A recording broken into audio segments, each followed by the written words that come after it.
Back here on Debrief, continuing the conversation, a renewed debate over the Temple Mount, and right-wing lawmaker Yehuda Glick pushing for Israeli lawmakers to be allowed to visit the site. With me, Yariv Oppenheimer, former director of Peace Now, Ari Fuld, assistant director of Standing Together. Ari, before the break, we heard Yariv saying that this is all about politics in a sense. What's your reaction?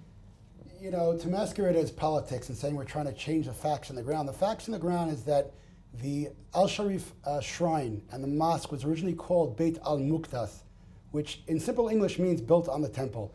The facts are this was the place of the first and second Jewish temples. To have a law that does not allow a people to go and pray based on their religion, that I believe is apartheid. And I don't understand how we ourselves can back such a policy. If you're scared of terrorism, that's giving into terrorism. First of all, you have to remember that many of the rabbis in the Jewish community, including some very important one for the settlements movement, declared that it's not right for Jews to go to this place. So in the first place, there was not a dilemma at all, because for the Jewish tradition, you are not supposed to go there. But the political actors are changing the game because it's political, another place to fight with the Palestinian and to show who is boss in this place. And this is why the motivation is so high. Now, I agree that the freedom of religious is an important thing, but you need to take also other things into consideration. You are not allowing, for example, Muslims to go to the Wailing Wall, right? This is a Jewish place. No, they can go there, but they cannot say Allahu Akbar and build a mosque there. They can pray. I want to see the first Muslim that will go and pray there. Is there a law against Muslims praying at the Kotel? And you know, even progressive Jews. Yariv, is there a law against Muslims praying at the Kotel? Yes or no? No, but you have stop. You have laws. You have laws that are saying what you can and what you cannot do in the Wailing Wall. And yes, of course. What about the reform movement that are going there and they are not allowed to do whatever they want? So let me answer the question. But just to finish it, eventually we are not equal. The Palestinians are living under our control, and we have an agreement with the Jordanian Waqf. I wish Palestinian, Jordanian, make up your mind. No, it's both, because we are not in a normal situation. I wish that we will reach an agreement with the Palestinian, and once we will do it, I can assure you that the tension around this place will become much smaller. All right, let's pause here. Let me get a couple of clarifications here. Number one, the Temple Mount is under Jordanian control, not Palestinian. It has nothing to do with them.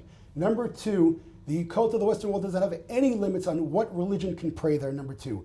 Number three, again, I'm very happy that Yariv is worried about religion, but the fact of the matter is we can come back on Sunday and I can explain the religious backing to that, or if you'd like to, I'd be happy to explain it to you. I don't think you're really knowledgeable about that issue, but that's not the issue. I'm going to say it again. This is a rule of apartheid.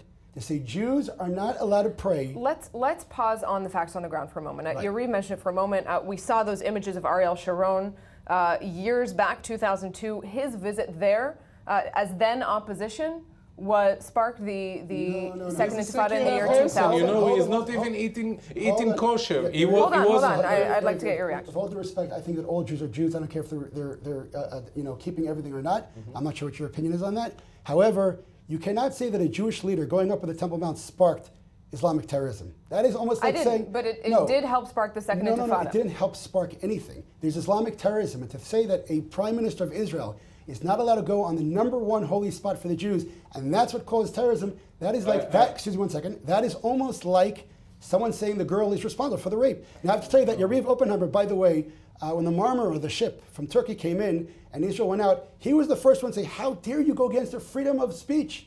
All of a sudden, the rights were okay, even though security was on the line. That, he stood up and said, you can't do that. And back but then, when the Jews was the head of the opposition. In the Temple of Mount, you need to understand that we are the strong side, and we can make decisions. The Palestinians are not equal to you. They cannot vote for the parliament that are making the decision. And when you are doing, just a second, when you are doing... What Palestinians are we talking about? The Palestinian in the West, no, in the West Bank and East Jerusalem. Yeah, of course, no, but this is part of this is part of the territories that were occupying after 1967, and it's under dispute. This is the issue. And you know, all governments, including Likud party, agree that this is under dispute. This is the reason why the Palestinians in East Jerusalem are not Israeli there's citizens. historical facts. Let's let Ari get back. There's historical facts. In 1967, we did not occupy the Temple Mount from the Palestinians. I'm sorry, that's a fabrication of history. We did not occupy the West Bank from the Palestinians. We took over it, okay? No, but it's not, fine. But Yariv, what Yariv, day not after? from the Palestinians. But when you no. Did don't, we take it from the Palestinians? All right, we have 1 minute, 20 seconds, 20 don't seconds. put Yariv. words in my mouth. What I'm saying Did we that occupy from the Palestinians? once you are controlling a land and no, and Whose the land? One moment. No, give me to let me finish. When you are controlling the land and you are not giving the people living there the same rights that you have in Efrat, this is occupation. And I don't really care what happened Hold before on. that. I All care right, about what Ari, happened quick today. response. One Today moment, you are Yariv. occupying the place. The Arabs have freedom of religion. We don't. No, but they have no Excuse me, citizenship. Excuse me, 1 second. The Arabs in Jerusalem have citizenship. Stop No, fabricating. no, they are Number civilians. I know. No, but number not citizens. Number two is, again, the Jews are not allowed to pray there. Stop making believe that the rights are going against them. They have the right to pray. We don't. On that note, Yariv Oppenheimer, Ari Fuld, thank you very much. Clearly, we won't solve this in this short segment, but we'll continue this conversation. Clearly, there's a lot of dispute on this issue within Israel, not only between Israel and the Arab world. That's it for us on Debrief. We'll be back here tomorrow, same time, same place. Find us back here then.